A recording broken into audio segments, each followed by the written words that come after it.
你做这个事让人家不高兴，我不高兴不高兴。Take another person as your sister or your brother. You don't have to be selfish to think of yourself. Think of other people and the coming generation. A gente tem de lutar por tudo que a gente quer na vida. Que é o que eu digo sempre para meus filhos, isso é meus filhos. ஒருத்தவங்க பார்த்தா ஸ்மைலோட பாருங்க, ஸ்மைலோட பழகுங்க. The small things really mean much more than the larger things. That's what being a human in the human race is all about.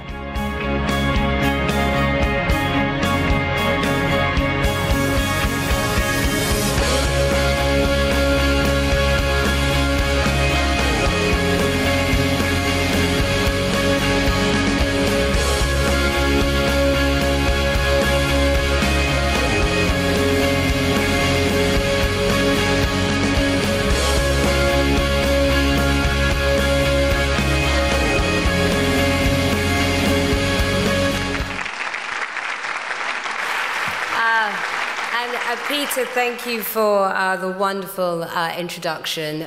So I'm so thrilled to be with you all today. You've been hearing lots about diversity from the earlier speakers, from the Minister and of course from Sir Nick. I'm going to tell you a little bit about the work that I've been doing in this area, but first I want to start with some of the work that American art historian Sarah Lewis has been doing. So Sarah Lewis teaches at Harvard University, and she has written recently about the power the arts has in terms of moving society forward and bringing about justice. So one of the stories that she tells is about a man called Charles Black Jr. So in 1931, in Austin, Texas, Charles Black Jr. was a young, privileged white boy on his way to a dance, hoping to meet some girls. So he arrived at the dance and his plans were completely blown apart by what he saw on the stage. He saw a band that displayed such excellence that he had never seen before in his life. And in particular, he was mesmerized by the trumpet player and the mastery that this trumpet player displayed over the instrument he was playing. That trumpet player was Louis Armstrong. In that moment, Charles Black Jr. was able to challenge everything that he had been taught as a young boy growing up in Texas in the 1930s. He had been taught that black people were subhuman. He had been taught that they were inferior and less than. But what he saw in the performance of Louis Armstrong made him realize that there was no way that that could be true. And from that moment, he decided that he was going to fight injustice and discrimination. So he would go on to become one of the lawyers on the Brown versus Board of Education case. And that's the case that integrated American schools in 1954.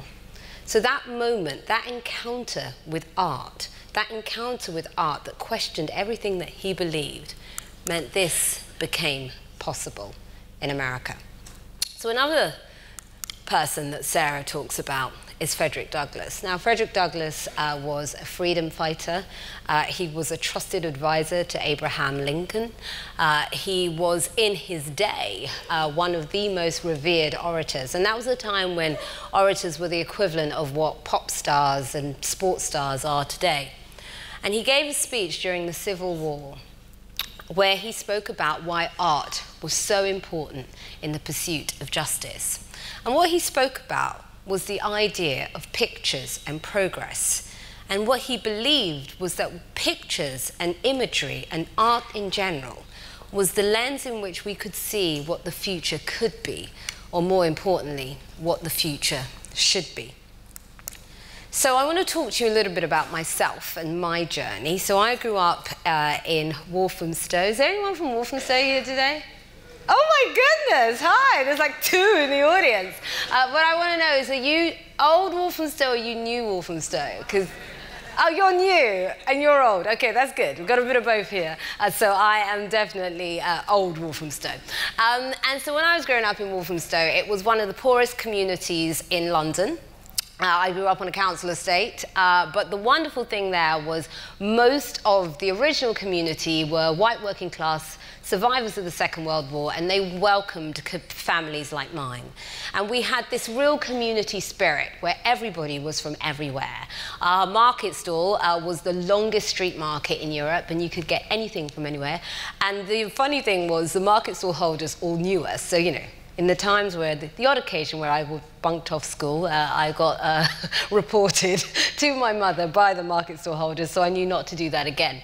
My school was like the working class version of the UN, and what was interesting was when I attended this school, it was when the gentrification was beginning to happen in Walthamstow. So you had local kids like myself, but then you had a lot of sort of middle class do-gooders that didn't want to send their kids to private school, that sent their kids to our school. Probably a few of you in the audience here today. And so we had this mix. And what was wonderful about it was we celebrated all of the religious holidays. We displayed a real unity at that school, and difference was considered a good thing. From there, I went on to Kiss FM at a time where Kiss FM was just becoming legal, and the whole point of the radio station was about connecting young people through music and bringing them all together. So when it came to diversity and inclusion and difference, I thought this was something that was second nature to me. From there, I went on to T4 on Channel 4 with Vernon Kay. I'm pleased to say both of us have slightly better hair. Not that, though he's like not so sure. Slightly better. And again, here, getting to meet people from all walks of life where diversity and difference was an asset. So like most British television talent, I wanted to crack the Holy Grail and move to America. And so I moved there about 10 years ago. And about 5 years ago, I was filming on set, and a young man appeared. I was in Las Vegas, and a young man appeared on set who was covered head to toe in tattoos. And I immediately felt uncomfortable around him and intimidated. And he hadn't behaved menacingly towards me or anything like that, but I still just felt really awkward. And it was the elephant in the room. He could sense it, and therefore was going out of his way to seem unthreatening and non-threatening.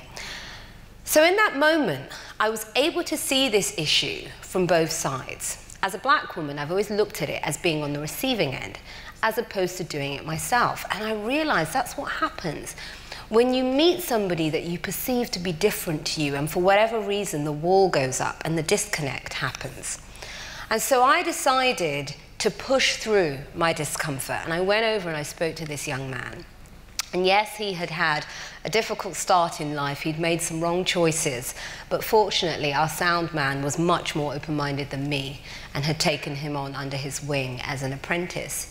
And I couldn't help but think how difficult it was going to be for this young man to fulfill his potential if even somebody like me felt uncomfortable around him and judged him.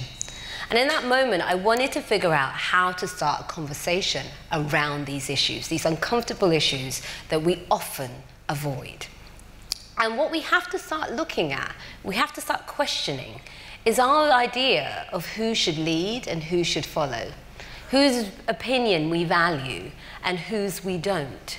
Because actually, in making sure that those that could fulfill their potential don't, it's not only the young people who aren't being given the right opportunities that miss out, it's also us, because it might actually be this untapped potential that has the solutions to some of the problems we now see ourselves faced with, or some of the untapped pollution and untapped talent that could actually create unbelievable forms of art that we have yet to even experience. So what I'm proposing is 6 degrees of integration, that we move from separation and we take 6 steps that help us better connect with the other, whatever that other is for you. So the first is to challenge your ism. We all have them. We all have unconscious bias that is hidden within us, and often we're even unaware of them, much like myself in the case that I've just mentioned. The second is to then check your circle. Look at the people that you choose to interact with. Do they look like you? Do they sound like you? Do they think the same as you do? If that's the case, chances are you'll have a linear outlook, even if you don't want to. In checking your circle, I would hope you'd create a new connection. And in creating a new connection, to change your mind. And then the fifth one I think is really important, because particularly in Britain, we're really uncomfortable with acknowledging difference. And there's nothing wrong with difference. That's where the magic happens. So it's important to celebrate difference. And then the sixth step is to champion the cause. So on the website diversify.org, you can actually go on there and participate in an ism calculator, where you can secretly challenge your ism and no one need know but yourself. So that's the ism calculator. So when I talk about diversity, it's much like what you heard a moment ago from Sir Nick and from the Minister. I think we need to look at this issue from a broad perspective. I look at age. Age discrimination is something that we're also comfortable with in terms of ignoring the views of our young people and disregarding our elderly. I look at sexual orientation with all that's happening to our LGBTQ communities. I look at gender, of course, disenfranchised men, and I think disenfranchised men is one of the forms of discrimination that we should all be very concerned by. And where there is a lot of focus at the moment on gender equality, and rightfully so, a lot of institutions and organizations are actually uncomfortable in dealing with what's going on with disenfranchised men in society. And then disability, and of course we are in Britain, so class is something that we must address in order to become all that we can be as a nation. So in the book, I have various partners, Oxford University and the LSE, and we did a lot of research. And some of the research that came back, for me, the research on disability was what shook me the most, and I found absolutely heartbreaking. So in this country, 1 in 5 people has a disability. 57% of this group has a mobility disability. And 80% of those with disabilities were not born that way. So this is something that can impact anyone at any time. There are lots of industries that are beginning to get the area of disability and actually looking at the untapped potential within this group right. And I think the arts could definitely learn from what's going on in the tech industry. So companies like IBM, Microsoft, and SAP, in particular SAP, have set themselves some serious targets of making sure that their coding team is full of people who are also on the autism spectrum. And so a real good example is IBM, one of the lead on their cybersecurity team, a few years ago was flipping burgers in McDonald's. Not that there's anything wrong with that. But what happened was he was unable to get through the interview process. Fortunately, there was a charity that was founded to deal with this issue. And so this young man is now contributing in such a way in helping to keep their cyber safe.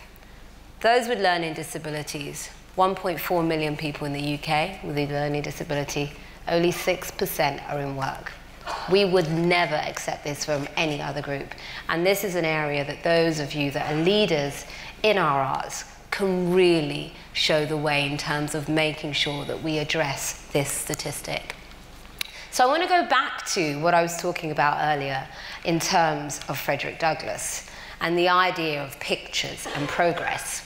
So when I was growing up in Walthamstow, old Walthamstow, I was an 8-year-old girl from an African background in an area where homosexuality was not something that was celebrated. It was something that was considered wrong. It was considered wrong in my family, and it was certainly considered wrong in the community I grew up in.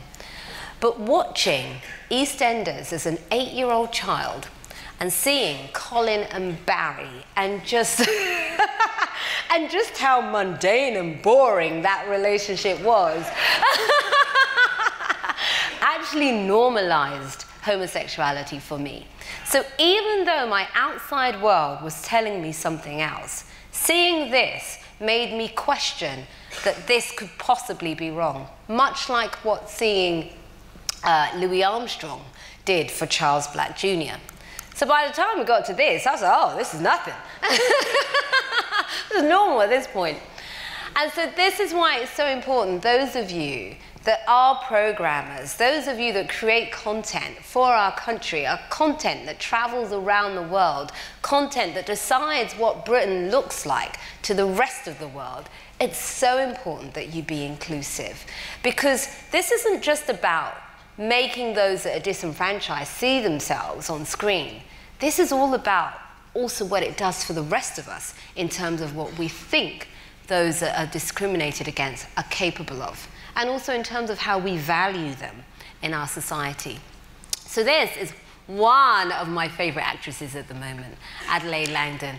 How many of you watch the American Horror Story? Anyone watch it?